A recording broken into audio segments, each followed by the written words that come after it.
네, 우리 함께 오직 예수 그리고 내 영혼은 안전합니다. 함께 찬양 드리겠습니다.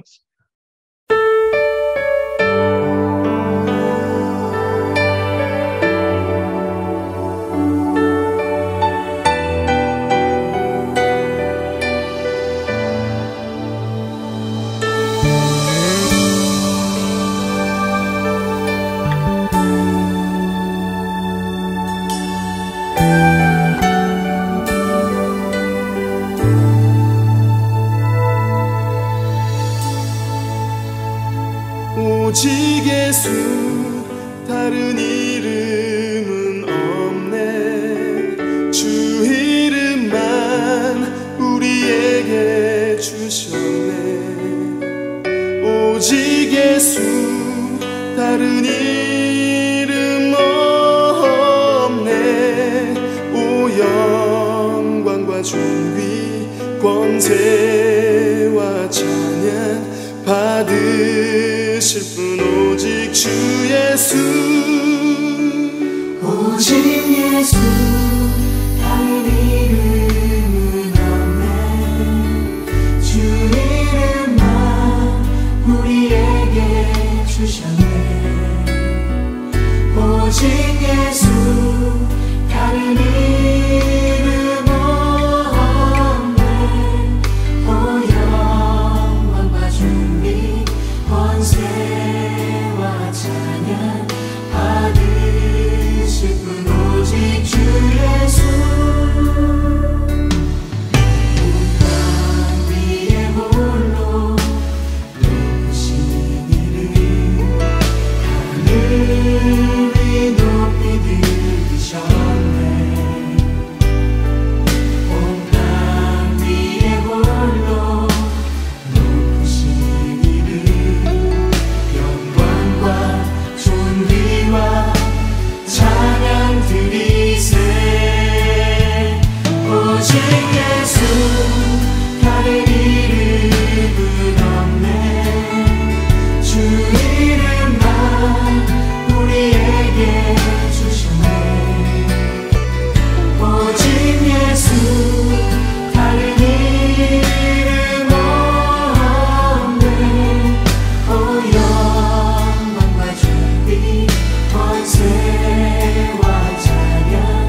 나 비록 넘어지면 흔들리지만 주 내 안에 거하며 나를 붙드시니 내 생각을 주께로 돌리고 주시는 평강에 옷을 입습니다. 주 약속 안에서 내 영혼 평안해 내 뜻보다 크신 주님의 계획 나 신뢰해 두려움 다 내려놓고 주님만 의지해 주 안에서 내 영혼 안전합니다.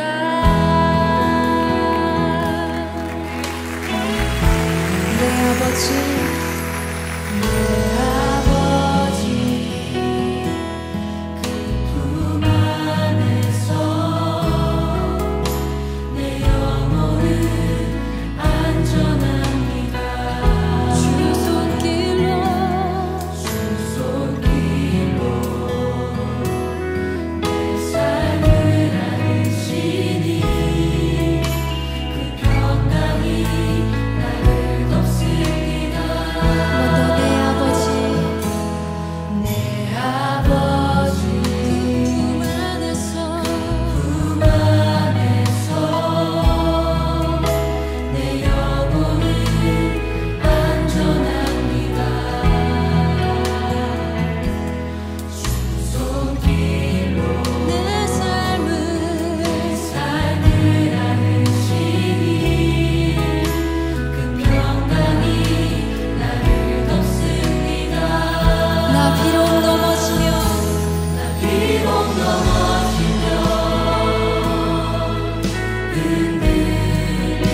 흔들리지만 주 내 안에 거하며 나를 붙드시니 내 생각을 주께로 돌리고 주시는 평강에 옷을 입습니다. 주 약속 안에서 내 영혼 평안해 내 뜻보다 크신 주님의 계획 나 신뢰해 두려움 다 내려놓고 주님만 의지해 주 안에서 내 영혼 안전합니다. 주 약속 안에서 내 영혼 평안해 내 뜻보다 크신 주님의 계획 나 신뢰해 두려움 다 내려놓고 주님만 의지해 주 안에서 내 영혼 안전합니다. 나 비록 넘어지면 흔들리지만 주 내 안에 거하며 나를 붙드시 내 생각을 주께로 내 생각을 주께로 돌리고 주시는 평강에 옷을 입습니다. 아멘. 주 약속 안에서 내 영혼 평안해 내 뜻보다 크신 주님의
안전합니다.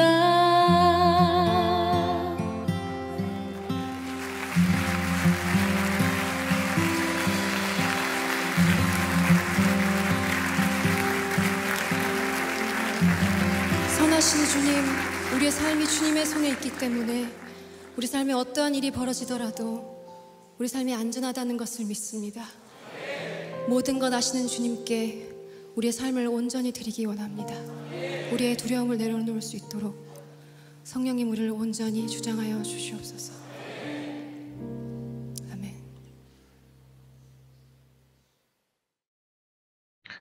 네, 오늘은 이동현 목사님께서 기도해 주시겠습니다.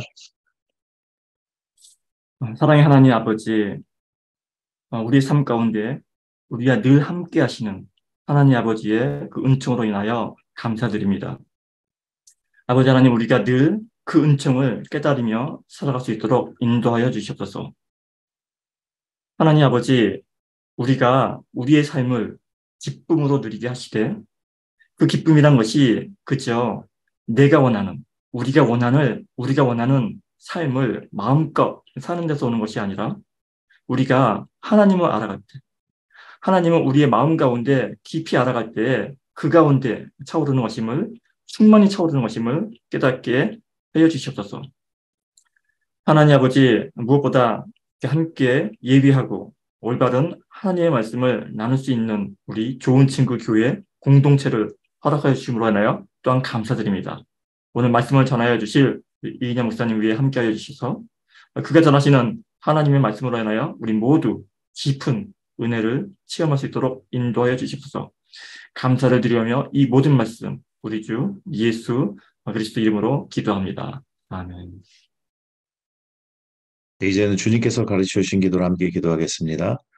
하늘에 계신 우리 아버지여, 이름이 거룩히 여김을 받으시오며 나라가 임하시오며 뜻이 하늘에서 이루어진 것 같이 땅에서도 이루어지이다.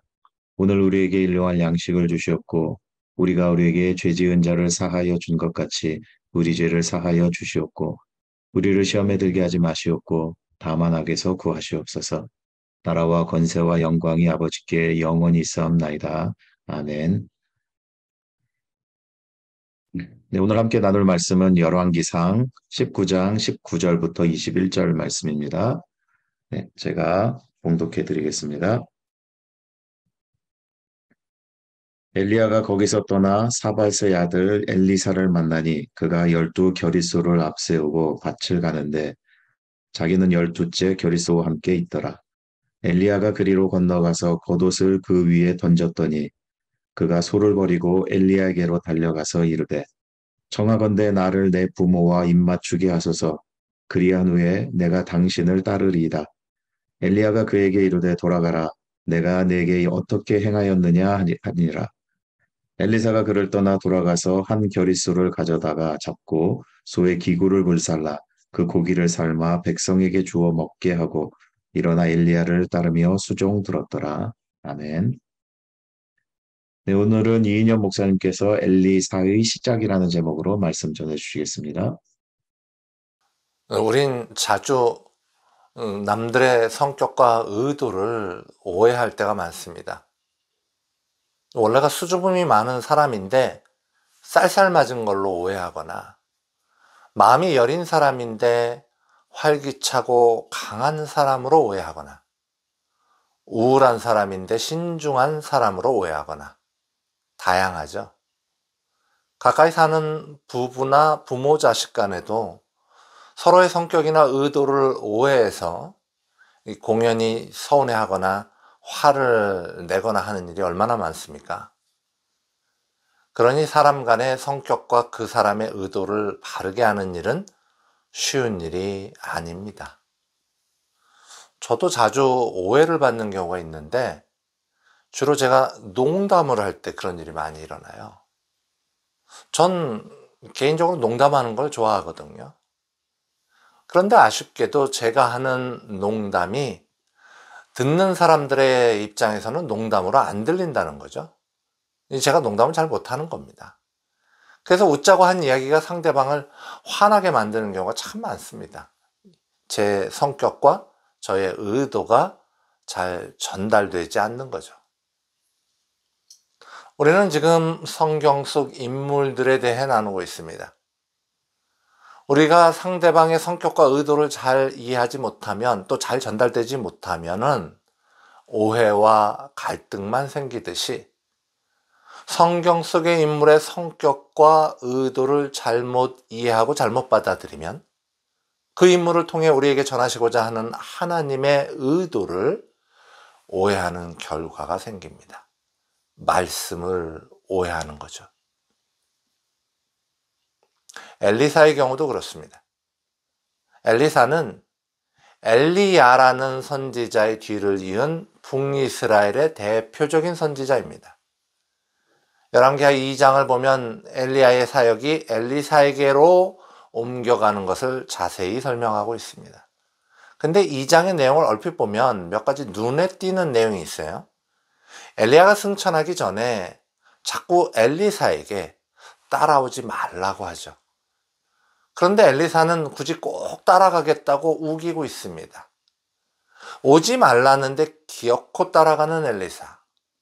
뭔가 좀 고집불통 같아 보이죠? 뭔가 좀 자기 마음대로인 것 같아 보이지 않습니까? 스승의 말도 잘 안 듣는 좀 건방져 보이는 사람 같아요. 또 승천하기 직전에 엘리야가 엘리사에게 물어봅니다. 뭐 바라는 거 있니? 내가 뭐 너한테 해줄 일이 있을까? 그랬더니 엘리사가 당신 능력의 2배를 주세요.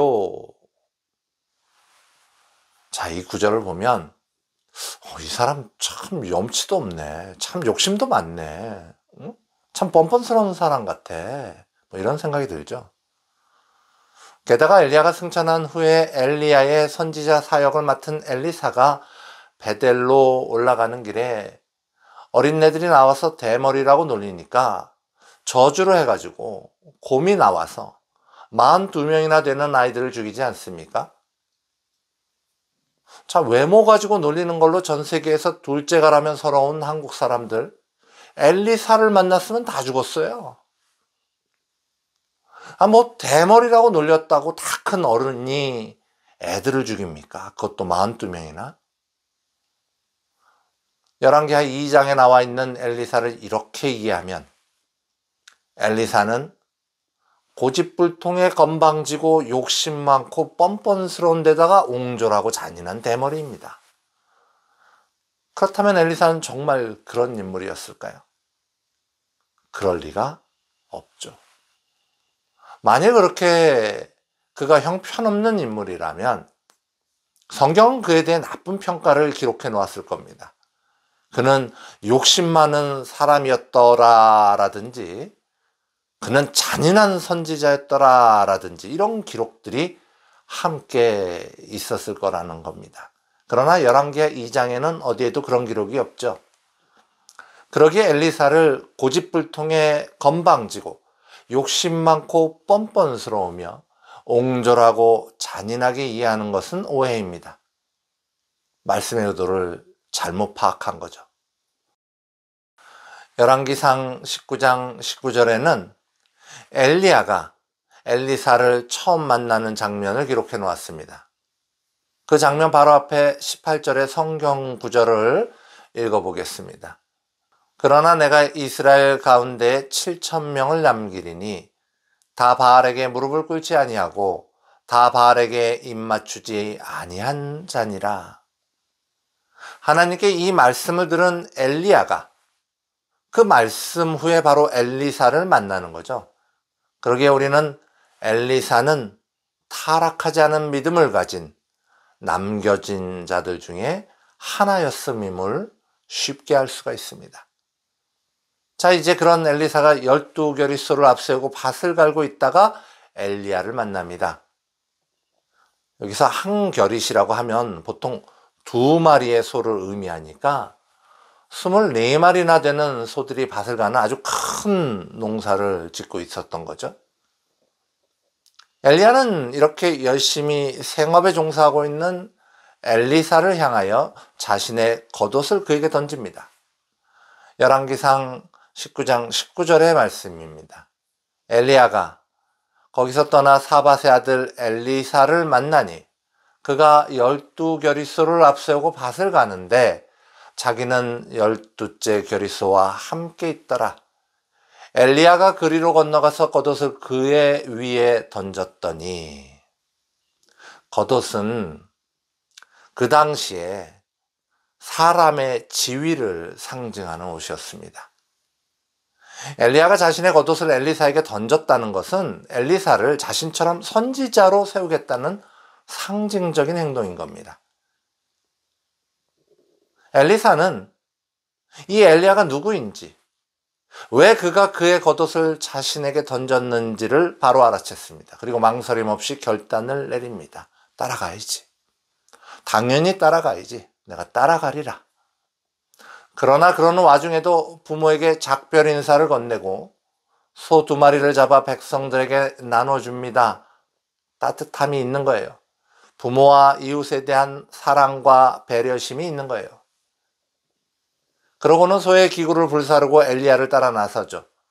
다시 돌아서지 않겠다는 다짐을 한 겁니다.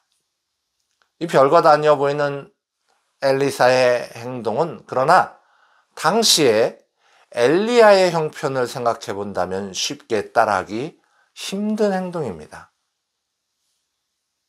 우리가 잘 아는 것처럼 엘리야가 갈멜산에서 바알의 선지자들과 겨루어 대승을 거두고도 이세벨에게 쫓겨 호렙산까지 오지 않았습니까? 엘리야를 따라 나서는 것 자체가 목숨을 건 위험한 행동이 될 수 있다는 거죠. 어디 좋은 곳에 취직해서 호강하러 가는 길이 아니라 가난과 고난과 위험이 예상되는 어려운 길이라는 겁니다. 그 길을 엘리사는 자신이 가진 것을 다 내려놓고 따라 나서고 있는 겁니다. 이런 사람이 무슨 욕심을 부립니까? 좋은 건 놔두고 힘들고 어려운 길, 하나님이 부르신다고 뛰어드는 사람들은요, 세상 사람들이 갖고 있는 그런 욕심, 그런 것 없습니다. 그 정말 오해입니다. 오지로 선교를 떠나는 선교사님들, 가난을 각오하고 음식을 나누며 복음을 전하고 사람들에게 위로를 전하는 목사님들, 이런 분들이 무슨 욕심이 있겠습니까? 그냥 부르시니까 하는 거예요. 그냥 하나님이 부르시니까 순종하는 겁니다. 이제 시간이 흘러 엘리사의 스승인 엘리야가 하나님의 부르심을 받을 때가 되었습니다. 승천하기 직전인 거죠. 엘리야가 길갈을 떠나 베델에서 여리고로, 또 여리고에서 요단강으로 마지막 여정을 떠납니다. 엘리사가 그 마지막 여정을 따라 나서죠. 자신을 따라 나서는 엘리사를 스승인 엘리야는 머물러 있으라고, 따라오지 말라고 만류합니다. 열왕기하 2장 2절의 말씀입니다. 엘리야가 엘리사에게 이르되 청하건대 너는 여기 머물라 여호와께서 나를 베델로 보내시느니라 하니, 엘리사가 이르되 여호와께서 살아계심과 당신의 영혼이 살아있음을 두고 맹세하노니 내가 당신을 떠나지 아니하겠나이다 하는지라. 길갈에서 베델로 갈 때도, 베델에서 여리고로 갈 때도, 여리고에서 요단강으로 갈 때도 똑같이 엘리야는 만류하고 똑같이 엘리사는 물러서지 않았습니다. 스승인 엘리야는 왜 자꾸 따라오는 엘리사를 말렸을까요? 왜 따라오게 그냥 두지 않았죠? 몰라요. 모릅니다. 엘리야가 왜 그랬는지 선명하게 말하기 어렵습니다. 성경학자들도 의견이 너무 많이 나눠집니다. 그러나 물러서지 않고 끝까지 따라 나선 엘리사의 행동, 얼핏 보기에 고집불통 같은 엘리사의 행동, 스승의 말을 따르지 않는 자기 마음대로인 것 같은 불손해 보이는 엘리사의 행동은 성경 구절을 통해 우리가 바르게 이해할 수 있습니다. 엘리야와 엘리사가 길갈을 떠나 베델에 이르렀을 때, 또 여리고에 이르렀을 때 선지자의 제자들은 엘리사에게 이렇게 말합니다. 선지자의 제자들이 엘리사에게로 나와 그에게 이르되 여호와께서 오늘 당신의 선생을 당신의 머리 위로 데려가실 줄을 아시나이까 하니, 어떻게 알았는지 몰라도 엘리야가 승천할 것이라는 것을 선지자의 제자들이 들은 거죠. 신난 겁니다. 빅 이벤트인 거예요. 들뜬 겁니다. 와우, 이게 엄청난 일이 일어날 것 같다. 이렇게 들뜬 제자들을 향하여 엘리사가 뭐라고 합니까? 나도 또한 아노니 너희는 잠잠하라 하니라. 여기서 잠잠하라고 쓰인 하샤라는 단어는요, 움직이지 마라, 가만히 좀 있어라, 조용히 해라 라는 말입니다. 이게 무슨 말이냐 하면요, 예를 들면 어떤 가까운 분들이 또는 뭐 가까운 친구가 크게 다쳤다, 안 좋은 일이 있다, 이런 소식을 지금 막 전화로 듣는 거예요. 그 전화를 듣자마자 슬픔이 확 밀려오죠. 근데 옆에서 철없는 아이들이 떠들어대고 뛰어다니고 하면 뭐라고 합니까? 야야야, 좀 조용히 해봐, 좀 가만히 있어. 지금 엘리사가 그러고 있는 거예요. 선지자의 제자들에게는 그저 엄청난 이벤트 같은 엘리야의 승천이 엘리사에게는 사랑하는 스승을 떠나보내는 이별의 안타까운 순간인 겁니다. 고집불통으로 보일 수 있는 엘리사의 행동이 사실은 내가 내 사랑하는 스승과 끝까지 함께 하겠다는 사랑의 행동인 겁니다. 떠나지 않겠다는, 그와 끝까지 동행하겠다는 신념인 겁니다. 강한 신념은 고집처럼 보이지만 그 안에는 뜨거운 사랑과 선한 의지가 녹아있기에 고집과 강한 신념은 전혀 같지가 않습니다. 고집은 자신만의 유익을 구하지만 강한 신념은 나와 남을 살리는 믿음의 표현인 것입니다. 그러기에 엘리사를 고집불통의 선지자로 보는 것은 오해입니다. 이제 요단강에 이르른 엘리야와 엘리사가 마지막 대화를 나눕니다. 열왕기하 2장 9절의 말씀이죠. 엘리야가 엘리사에게 이르되 나를 내게서 데려감을 당하기 전에 내가 내게 어떻게 할지를 구하라. 엘리사가 이르되 당신의 성령이 하시는 역사가 갑절이나 내게 있게 하소서 하는지라. 얼핏 보기에 욕심 많고 뻔뻔해 보이는 이 구절의 엘리사는 우리가 생각하는 것처럼 남들보다 더 많이 갖고 싶어서 스승을 뛰어넘는 명성을 얻고 싶다는 말을 하고 있는 게 아닙니다. 이 구절에서 갑절이나로 번역된 히브리어 피쉐나임은 2배의 몫이란 뜻이에요. 이 말은 주로 아버지가 아들들에게 유산을 넘겨줄 때 장자에게 2배의 몫을 주는데 그때 쓰는 말입니다. 엘리사가 스승인 엘리야에게 자기가 엘리야의 장자로서 그의 사역을 이어가겠다는 소원을 말하는 겁니다. 자기가 엘리야의 그 능력의 사역을, 그 귀한 사역을, 그 어려운 사역을 물려받겠다는 말을 하는 거예요. 실제로 이제 승천하는 엘리야를 바라보면서 엘리사가 소리쳐서 내 아버지여, 내 아버지여 하며 엘리야를 부르지 않습니까? 그러기에 엘리사를 욕심 많고 뻔뻔한 사람으로 생각하는 것은 분명한 오해입니다. 엘리야가 승천한 후 엘리사는 자신의 옷을 찢으며 이별을 슬퍼합니다. 그러고는 엘리야의 겉옷을 주어 그의 겉옷을 가지고 요단강을 치며 여호와 하나님을 부릅니다. 그러자 요단강이 갈라지고 하나님은 구원이시다라는 뜻의 이름을 가진 엘리사가 엘리야와 함께 건너갔던 요단강을 이제 거꾸로 홀로 건너옵니다. 이 모습은 마치 여호와는 구원이시다라는 이름의 뜻을 가진 여호수아가 모세가 가지고 있던 지도자로서의 역할을 계승한 후에 요단강을 가르고 가나로 들어오는 모습을 연상하게 합니다. 엘리야의 사역의 능력이 엘리사의 소망처럼 하나님의 허락하심을 통하여 온전히 엘리사에게 계승되어진 것입니다. 이제 엘리야를 이어 타락한 이스라엘의 선지자로서 중요한 역할을 계승한 엘리사는 두 가지 놀라운 기적을 일으킵니다. 첫 번째 기적은 엘리사가 스승 엘리야 승천 후에 여리고라는 성에 머무는 중에 일어났습니다.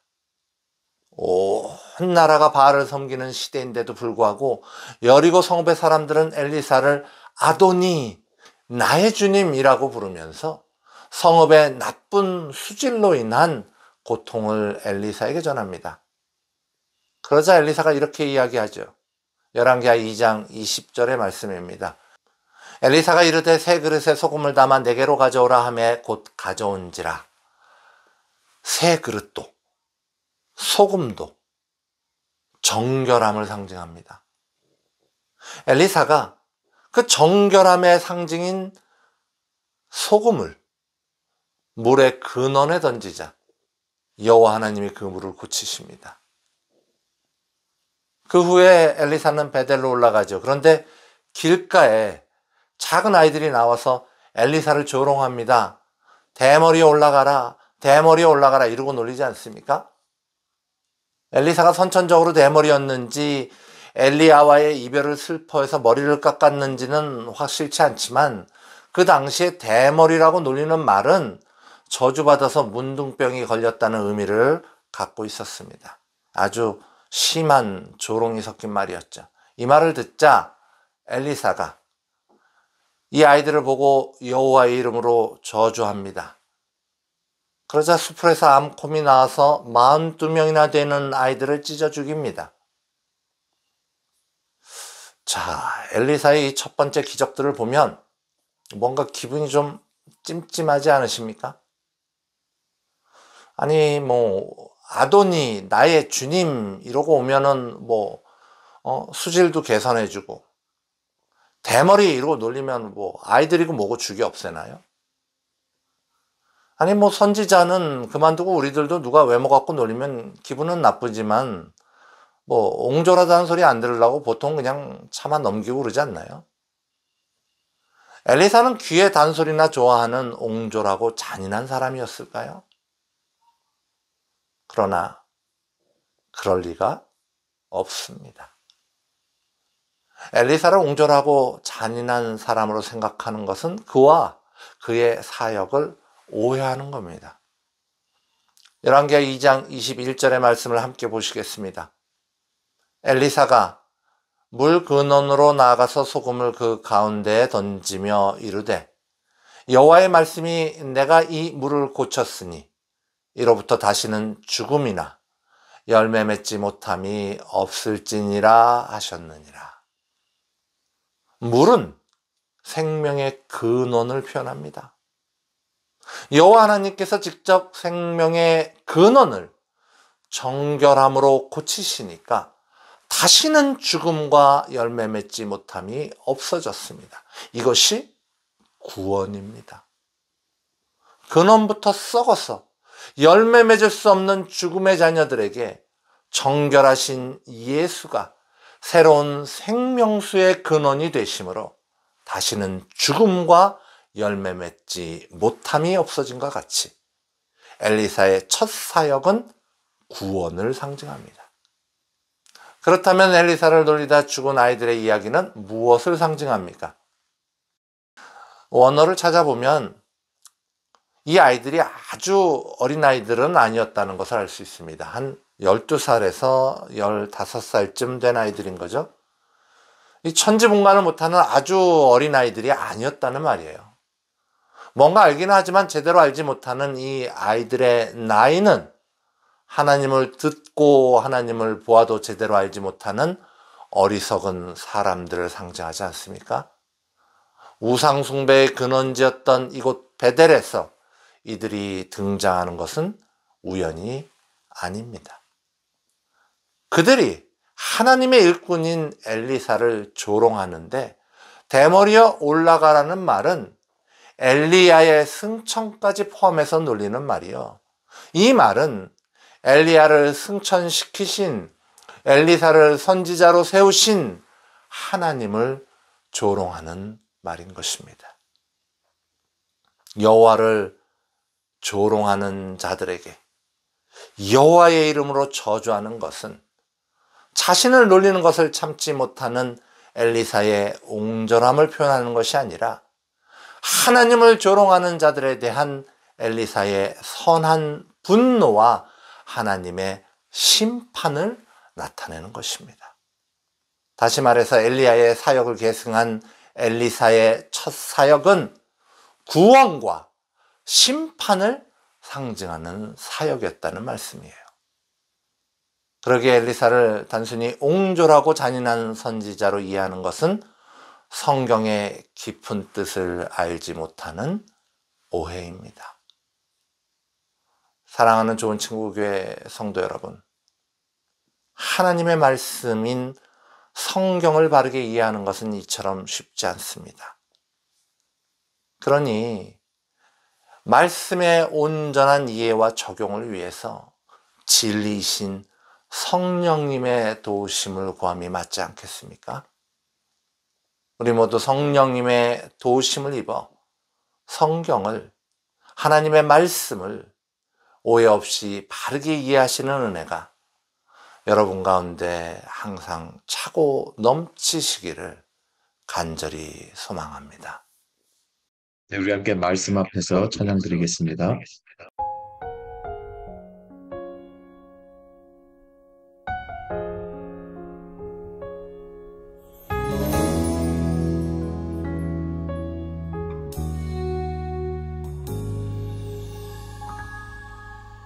말씀 앞에서 경외함으로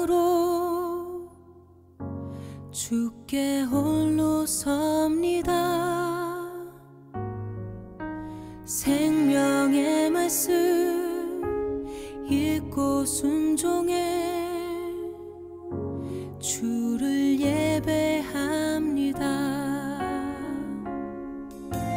기록된 말씀 힘이 있어서 진리로 우리 거룩해 하며 거룩한 말씀 세세 영원히 복음이 되어 말씀하시네.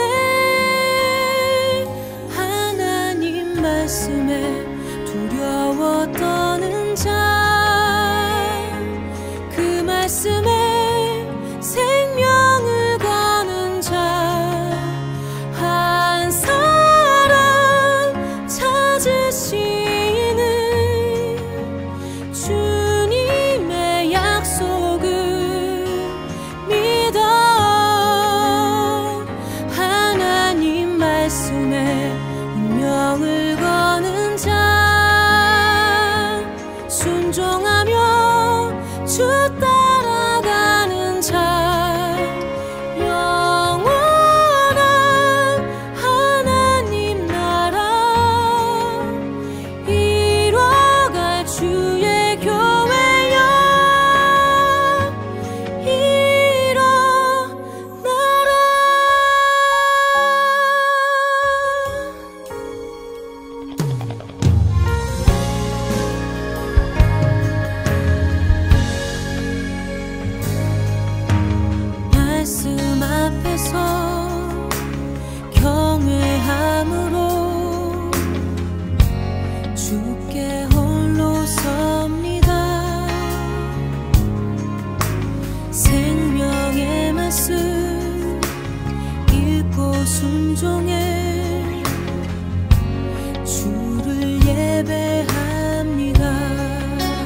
이인영 목사님께서 축도해 주시겠습니다.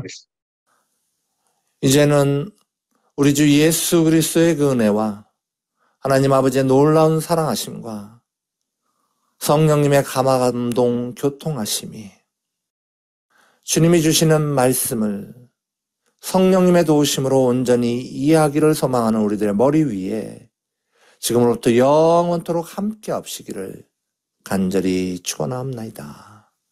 아멘.